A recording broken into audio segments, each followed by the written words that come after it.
Сылдырлаған кілт сыры.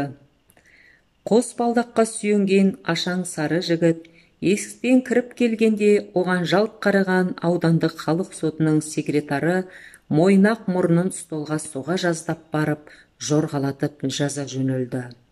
Шырағым секретар, судья өзінде ме деген сұрауды есткен сайын оның қолы одан бетер ойнақтай берді.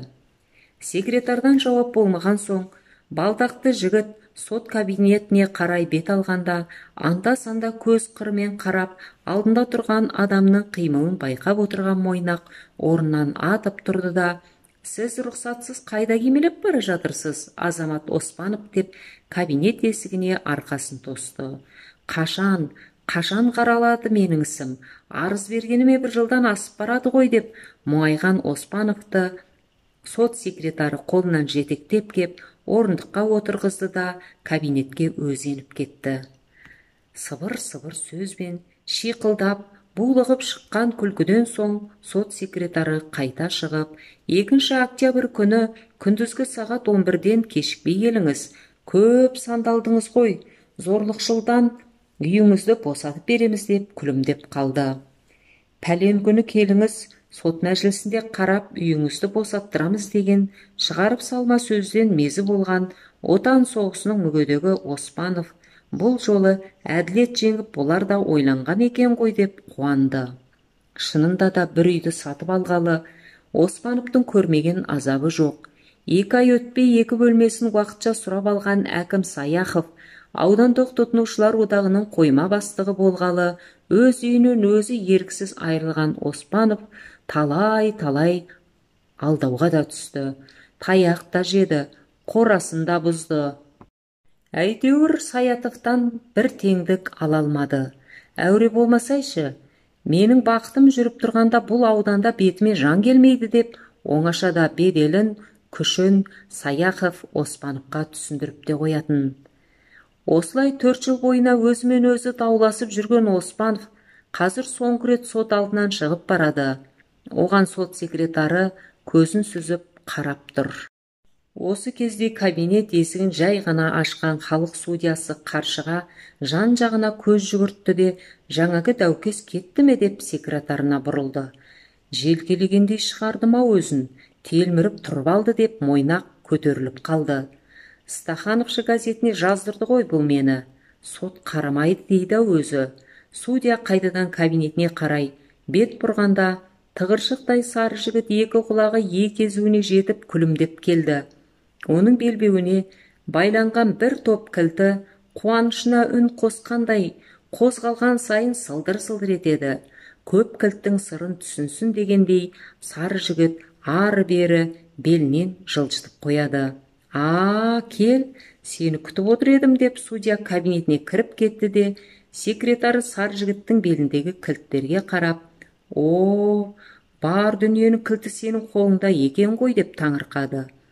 Кеше неге келмедің?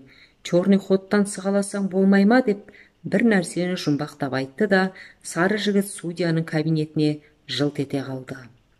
Судья мен қойма бастығы сөйлесіп жатқанда аяғының ұшынан басып, тірсегі майысып, дыбысын білдірмей кеп, секретары есікке жабысып тыңдап кетіп жүрді.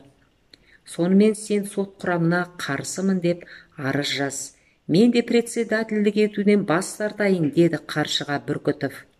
Ол қыста біздің үйде болғаныңызды сот мәжілісінде айтама деп сескенемін деп судьяның өзін шошыта түсті Саяхов. Бір-біріне көз қысып сыр айтысатын 2 дос осылай келісті де сөз байласты. 2 октябрь сот мәжілісі басталды. Мен сот құрамына қарсымын деп өз кезегінде Саяхов орнынан ұшып тұрды. Шынында да менің бұл ақылды іске председательдік етуге хақым жоқ. Стахановшы газетіне Оспанов мені және прокурорды сынатып беделімізді төгіп отыр деп судья Бүркітов жан-жағына қарап қанатын қомдап қойды. Әлгі бізді сынататын осы ма еді? Менің де қарсылығым жоқ. Облыстық сотқа жіберіңдер деді прокурор. 2 ауыз сөзбен 2 жыл күткен сот мәжілісі тағы жабылды. Абайсызда үйінен айырылған аңқау Оспанов енді не боларын білмей аңырып отырып қалды.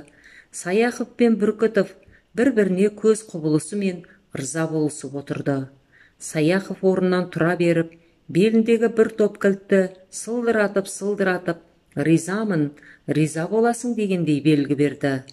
Мына сотта әділет жоқ екен. Саяховтың кілтіне қызығып біреуді өз үйінен айырды-ау деді ел. Бүркітовке әркім өз қарғысын айтып тарап бара жатты. Мойнақ тісін ақситып, Саяховтың қасына келді де, мен қашан барайын деп сыбыр ете қалды. Қойшы сен осы. Сот үлесіне ортақ бола бересің-ау деп Саяхов оған менсінбей қарады да, Бүркітовтың кабинетіне кілтін сылдыратып кіріп кетті. Соңы. Армысыздар, қадірменді тыңдармандар, арнама қош келдіңіздер. Аудио ұнаса, пікір қалдырып, жақындарыңызбен бөлісе кетуді ұмытпаңыздар.